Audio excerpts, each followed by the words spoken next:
welcome to She Thinks, a podcast where you're allowed to think for yourself. I'm your host, Beverly Hallberg, and on today's episode, I'm delighted that Harvey Mansfield joins She Thinks to discuss cancel culture and the woke attitudes pervading college campuses. Harvey C. Mansfield is the William R. Kenan Jr. Professor of Government at Harvard University. His many contributions to the study of political philosophy include translations of Machiavelli and Tocqueville, 9 books, and extensive scholarship on a broad range of subjects, and commentary on contemporary politics. Dr. Mansfield, a pleasure to have you on She Thinks today. Well, it's very good to be here. Thank you. So to just start with a little bit of background, I was doing some more research on your bio, and it said that you have been on faculty at Harvard since 1962. So that's been a while. What has it been like with your time at Harvard University, which typically is not favorable to some of the thinkings and the writings that you have had over the years? Well, that's right. So I've been here even longer than from 1962, because I first came to Harvard as a freshman in 1949. So I've been at Harvard about 70 years. Spent my life here, in fact. I enjoyed it. It's a good place to be. And it certainly has developed in those 70 years that I've been here. And it's... I saw through the turmoil of the late 60s and the consequential, what they called the tenuring of the 1960s radicals, which has changed the political character of Harvard as well as most other American universities. So, and I've seen the coming of coeducation at Harvard, and also the introduction in the 1970s of a much greater influx of African American students. So I've seen those things, and right now we've come to a kind of climax of what is called the woke culture. That is a culture of activism. The university should be active in the pursuit of justice, or social justice, they say, although I think all justice is social. University can't just be contemplative. So you could say the motto of Harvard is or has been veritas, which means truth, which is that the university thinks of itself as a place where you cultivate the mind. That's the main point. And a student comes here to the college for 4 years to learn something. But now the purpose is more to do something. And our unofficial motto has changed from veritas to change. And our officials, the president talks about the focus of Harvard and other universities as changing society, or as keeping up with change in any case. So activism, that is, that a student should not be studying the whole time, but should take time off from studying, and a good deal of time off, to promote political causes, and especially to protest. So at the universities right now, the protesters or to protest is considered a wonderful activity. Yeah. Protesting is better than free speech. Free speech is making an argument and talking to other people so that they will listen, and giving them reasons for the positions that you take. If protesting is walking in the streets, or running, or demonstrating, or there's a certain unruly character to it, and protest uses mottos or slogans. So it doesn't with no real reason to attach to them, say. No justice, no peace without justice, for example. That's a complicated proposition. And you try to reduce it just to 4 words. And you shout it. And all that is activism. And so on that, I think back when I was in college, I could get extra credit for participating in some type of community events, whether that was elections or volunteering at a nonprofit. Has it now moved into curriculum? Part of the curriculum for certain areas of study is mandatory activism. Has activism become part of the curriculum? Not to any great extent, I don't think. It's part of the curriculum in that it's justified, or people talk about it, or the deans and the president urge students to be active in politics. So it's not being at college is not presented as an opportunity to think about things and discuss things with other students. It's more an opportunity to pick up values. That word is used a lot, values. That's what classes have to be devoted to presenting values, and things to believe, not so much things to think about. So it doesn't get quite as specific as mandatory protesting, but it urges that, and the students do that a lot. I said, when I first arrived at Harvard, it was you had to study pretty hard in order to keep up with things. But now, although it's difficult to get into Harvard, once you're here, the amount of work required is much reduced. And so you gave a timeline to start us out on different things that you've seen in different decades while at Harvard and working in academia. How would you say this activism, this wokeness, another term that we use, how did this become so pervasive and now the prevailing thought that it's more about feelings and activism than actually getting to truth? That's true, I think, what you said. I think it really begins with the late 60s and the protests against the Vietnam War and the protest against the universities as custodians of the status quo. The universities know they should be revolutionary even. They should be nonconformists. They should raise doubts about government policies. And classes should be devoted to that. So after the late 60s, our classes became increasingly politicized. When I was first here, a student wouldn't know for sure what the politics of the professor was. And there was a kind of mix of Republicans and Democrats. But now there's no longer a mix. There's almost zero Republicans on the Harvard faculty, and the Democrats are mostly of the most liberal and progressive variety. So, and each class is permeated with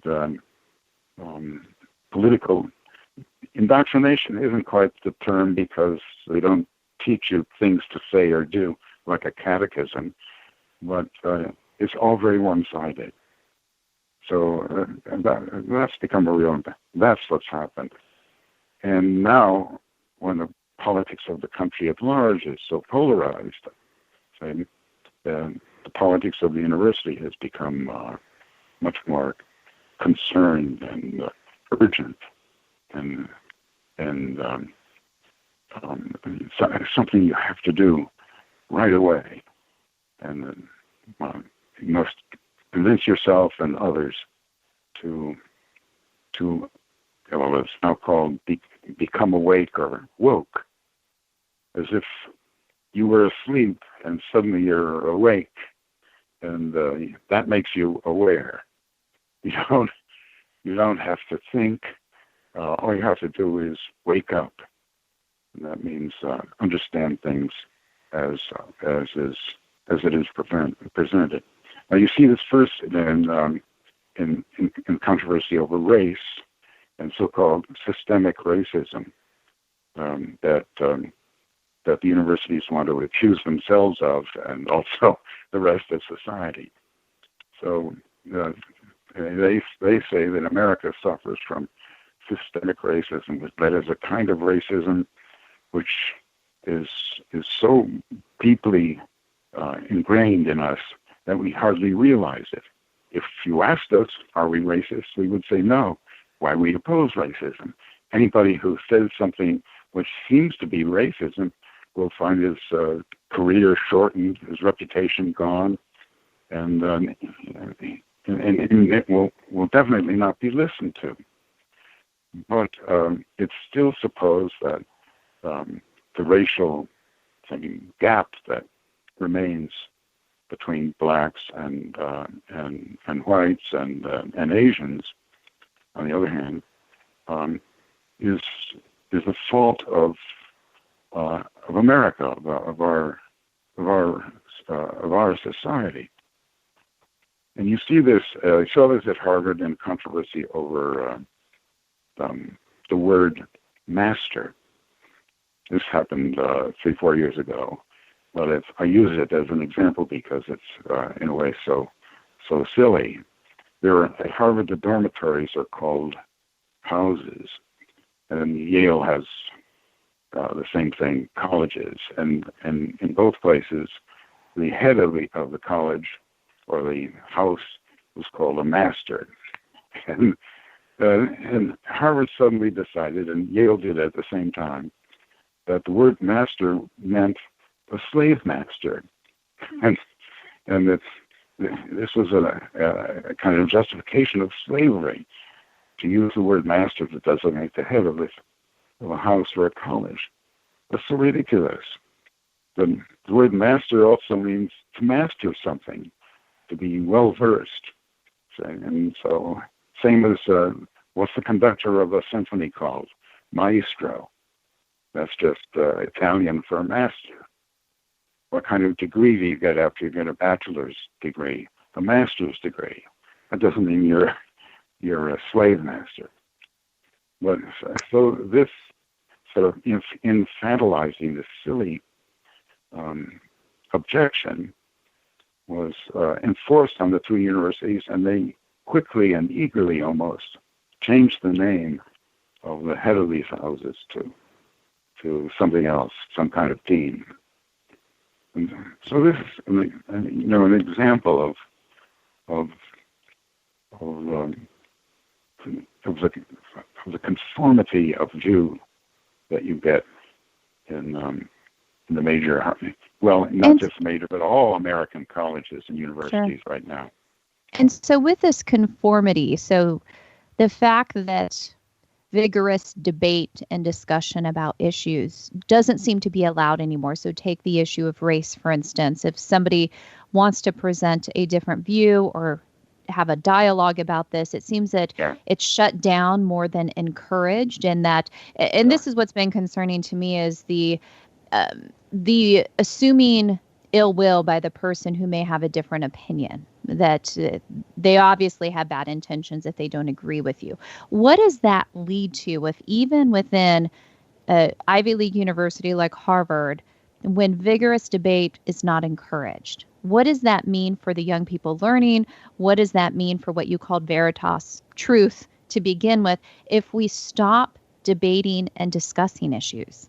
Yeah, it means that our society is gradually transformed into a kind of despotism, in which there's only one way to think and one way, therefore, to act, and that there can't be different parties or factions or opinions. There can't be diversity of thought. So the universities today speak of diversity all the time. But by that they mean people who wear skirts and have different colored skin diverse in that way, that is, in those ways which don't have too much to do with cultivation of the mind, and not diversity of thought. So diversity in race and sex comes out to mean lack of diversity in thinking. And that's so it kind of feeds this unthinking partisanship. Now, the universities are almost all on the left, on the side of the Democrats. So in that way, they make themselves unacceptable almost to the rest of the country, which our country is pretty evenly divided between two parties. If you look at the last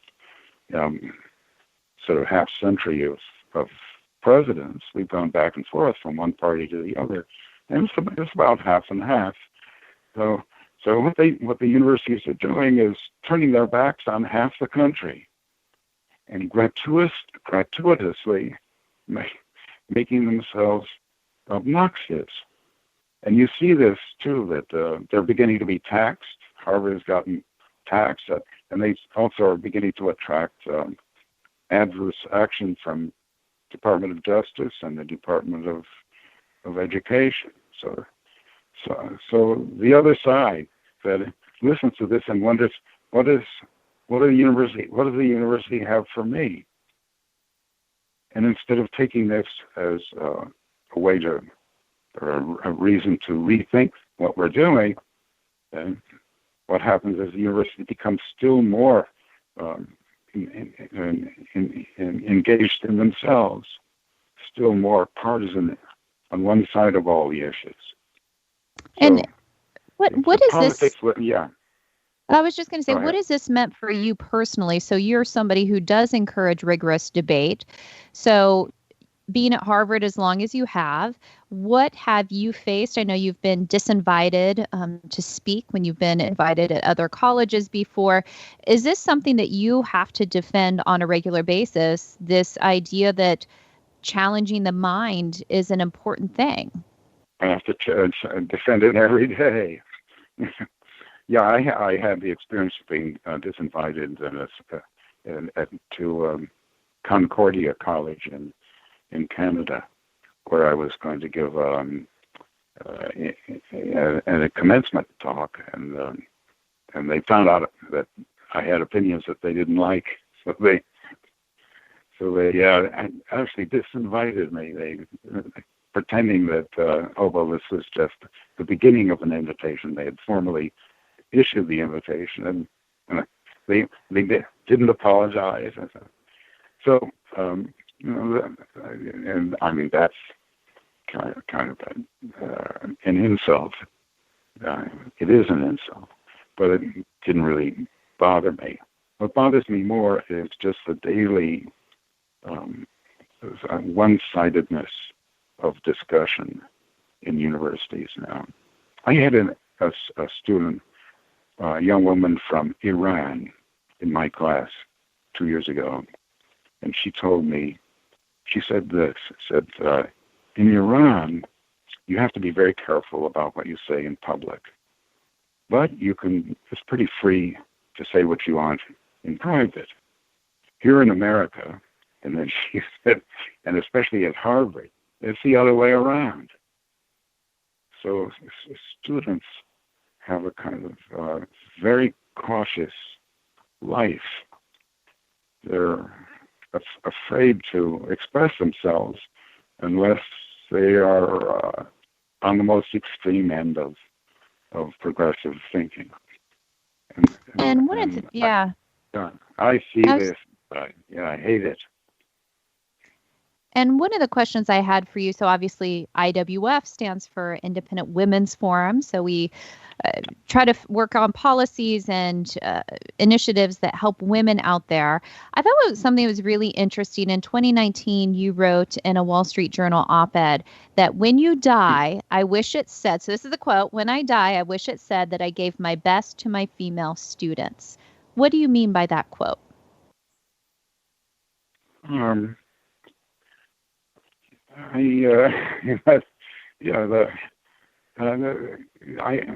Many of my best students have been women, and it's true. I tried to give them my best in the sense that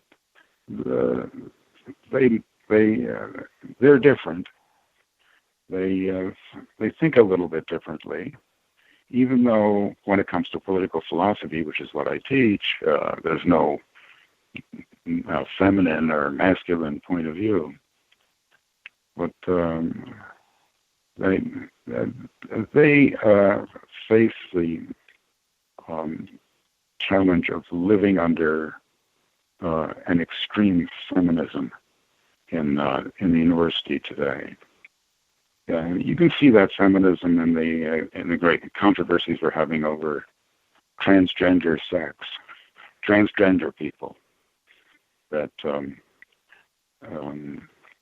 the genuine feminists, you might say, those who are really biologically women, are worried that the transgender folks will come and take away the privileges or the advantages that are afforded to women. For example, women's sports.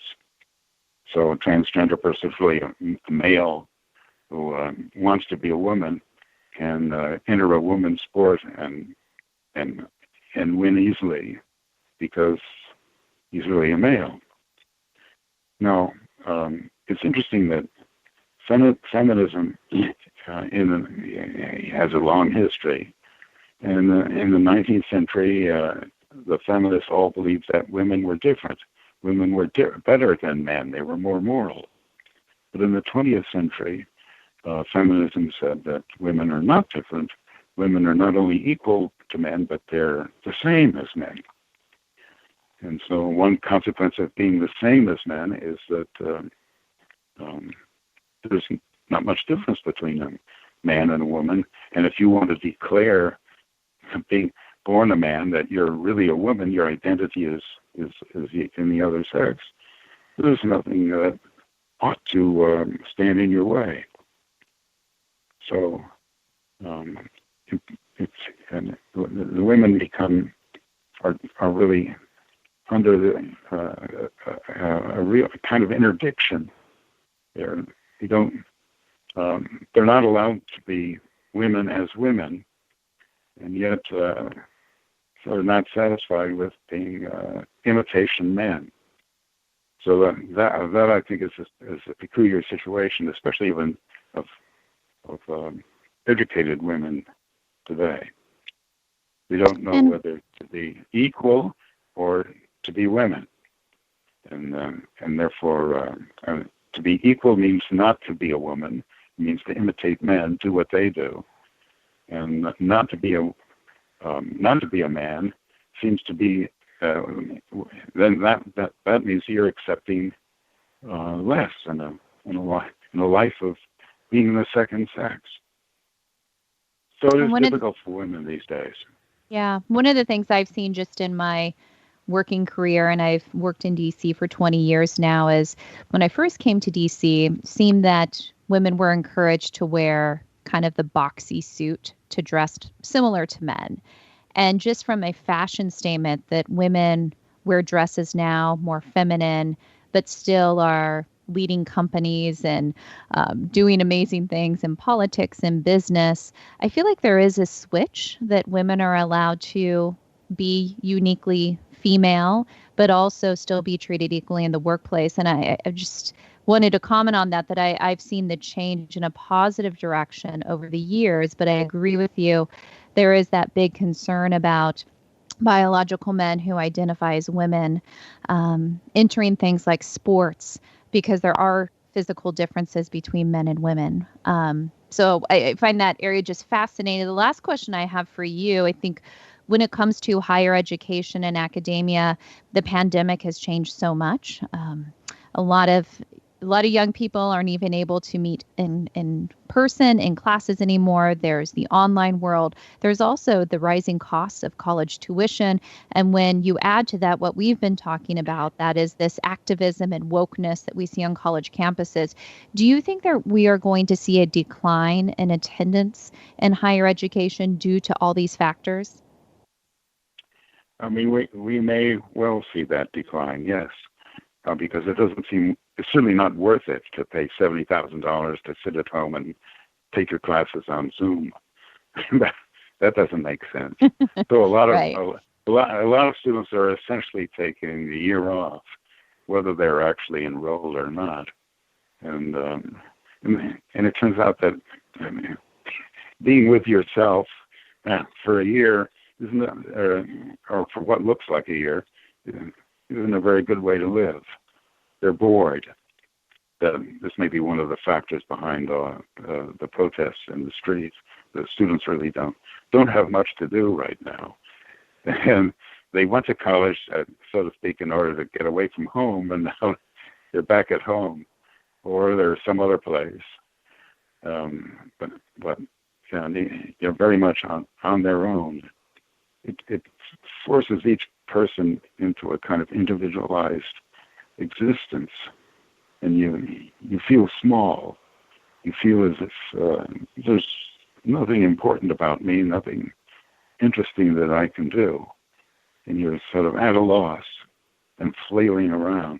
And the whole experience of college seems to be spoiled insofar as the virus is still with us.